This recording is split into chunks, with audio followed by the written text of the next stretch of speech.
This week on Supercars Talk, the silly season basically comes to a close while we all get out our plain black t-shirts to make announcements.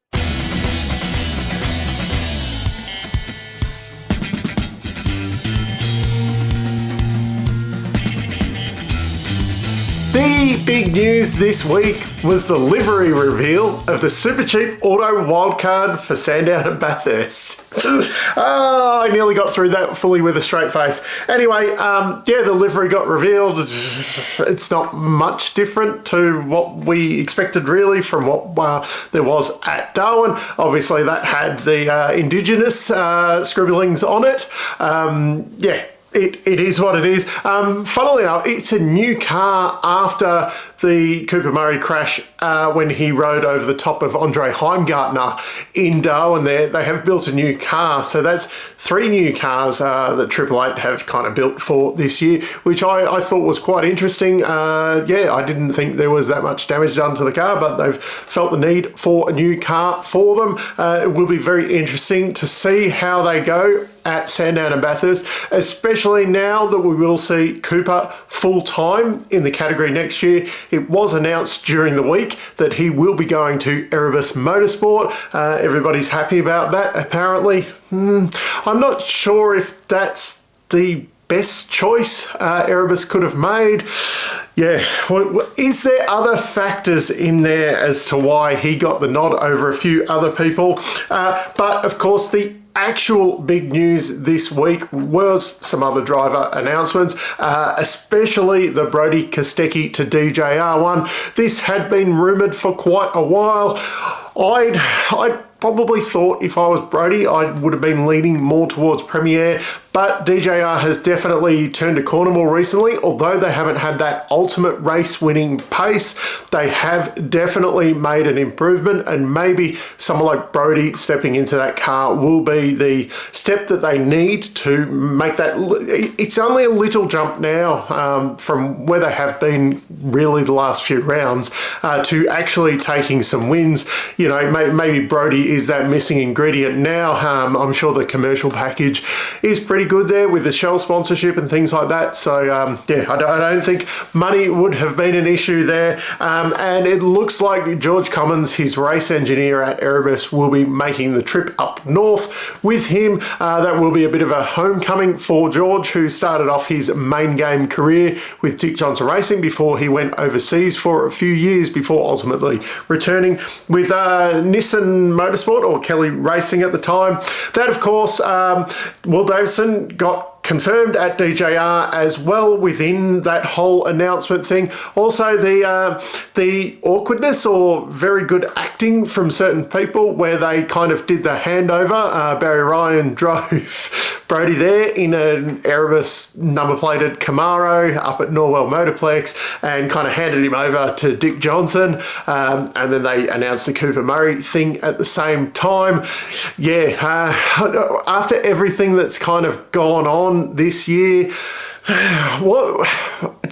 who knows? But was it good acting? There was photos of them out to dinner afterwards, things like that. Anyway, DePasquale moving to Team 18. This was kind of awkwardly announced with Mark Winterbottom posting out a tweet or a Instagram or a book face or whatever it was, saying that he was no longer going to be with the team. I think he got a bit blindsided by this. I mean, there's been a lot of rumours floating around that Mark wouldn't be with the team next year, so no surprises. Mark's extremely good with the sponsors, and he's actually doing better than Dave Reynolds at the moment in the championship. He's the one who's got a podium with the team. He won for the team last year, and yet, I mean, with the way the contracts have lined up, he's been shunted for a guy who hasn't really done that much at Dick Johnson Racing. Like, he was expected, Anton was expected to come in and take off where Scott McLaughlin left that team, and it really hasn't fired. Whether a change of scenery and all of a sudden we get to see the full potential from Anton, but we have to remember back when he was with Dave Reynolds at Erebus, it's not like, I mean, Dave Reynolds was definitely the better driver there during that period. Granted, Anton was just in his first couple of seasons, but Dave was definitely the stronger driver there when they were teammates. So, going off the last couple of years, I can't see the world changing for Team 18 by slotting in a new driver. Once again, as proved, I mean, you slotted Dave Reynolds, who was winning races at the end of last year, into that seat as opposed to Scott Pye this year. And it's not like he set the world on fire with that team. So I think, shuffling deck chairs on the Titanic comes to mind in that whole thing where, should they be looking at some other stuff before they really worried about kicking out a driver who's extremely good with sponsors? He has won a championship before, all that kind of stuff, just for someone new.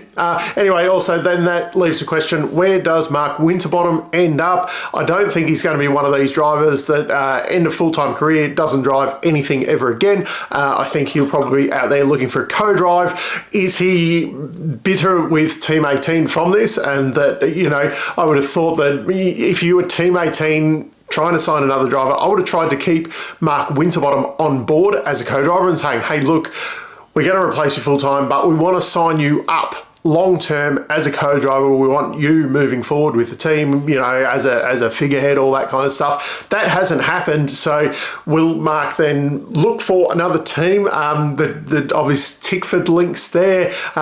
Didn't end on the best of terms with them, where he was kind of being shuffled out anyway, but management has changed there. Tickford, it'll probably show up at Sandown Bathurst this year, but they probably need someone like that in their co-driver ranks. Really any team would be silly not to go for him, except for, maybe Triple Eight is the only one who, couldn't benefit by having Mark in there as opposed to one of their other co-drivers. I think he will be definitely sought after if he does want to continue co-driving for the next few years. Although the other question then is PremiAir, they still have, as far as, is Golding really confirmed in that seat? We're all just assuming that he is there for next year. Does the contract actually go through 2025 or not? So they're the other ones that have a seat. Will Mark try and get into that seat? Is he the right person for that seat, or should they be looking for some young blood? Who kind of knows on that one at the moment? But I can see now a very, very late announcement on that PremiAir seat, because they'll be able to see all the co-drivers going around Sandown Bathurst, all the unsigned co-drivers at Sandown Bathurst and all that, and see how everyone goes. They don't have to rush now. They are the belle of the ball because they're the only one with a seat, except for DJR. Their lineup, is it open or is it not? Depending on who you talk to, they're all contracted for next year or anyway. I think if you came along with a big bag of money, you could buy yourself a BJR seat at the moment. But other than that, I think they're pretty set on their lineup. So PremiAir is the one. Would they even go for someone coming along with a big bag of money? There is a few guys out there with budgets that probably could kind of bust the doors in, or do PremiAir look to like a Zach Bates or a Brad Vaughan or someone like that stepping up from Super 2 and get them in and try and develop them. Obviously there's Cam McLeod, but he probably needs at least another year. In general, I think you need probably 2 years in Super 2 before you make that move up. Anyway, so Brodie to DJR, Anton to Team 18, Frosty out, and Cooper Murray at Erebus. So that is the actual big news this week. All of those driver announcements just coming thick and fast. The last couple of little points I want to cover off this week. This one was probably more news last week, but I didn't get to it because I didn't do a news video last week, obviously. Top 5 Stone Brothers drivers, if you haven't checked that one out. Jack Perkins has been denied entry into the Super 2 race at Sandown. This is because they didn't want main game teams throwing in their co-drivers at Bathurst. This rule originally came in that you couldn't have one-off entries for Bathurst in Super 2. You had to do 3 rounds leading up. Then apparently last year was the first year back for the Sandown 500. The rule wasn't in place then. This year apparently it is in place where you can't do it at Sandown as well. It was an oversight by Blanchards when they organised this Townsville/Sandown rounds for Jack Perkins to do. For their reasons that they want to do it. Anyway, then it came out at Townsville. Someone had read the rule book and said, hey, you're not actually allowed to enter Sandown. Jack asked for dispensation. Obviously, they're allowed to do that. Supercars is allowed to do that. Probably what's disappointing is that they took so long to make the actual decision that they weren't going to let Jack start at Sandown. So preparations are a long way down the track. From what I've heard, there is a hearing in the next couple of days, and hopefully I will have a bit of an interview with some good news before Sandown on that one. My thoughts are it's a tough one because I don't particularly want to see Triple Eight turn up with a couple of cars for Jamie Whincup and Scott Pye. They have a lot of experience. Jack's not doing this more for experience. He's doing it for for his own career. Granted, it is trying to keep his eye in, but it's not like he goes off and races in Porsche Carrera Cup or anything like that during the year. He wants to go and race V8s. It's a bit of an oversight, but anyway. Rules are rules, and sometimes we've got to stick to them. The other little things to cover off, refueling will be 25% faster at the Enduros this year. Last year, since Gen 3 was introduced, the refueling has been very slow, which was a deliberate thing with the system, with that the one nozzle kind of system that they've got now, but they have opened it up. I think they've changed the filter or whatever so that the fuel will pump through faster.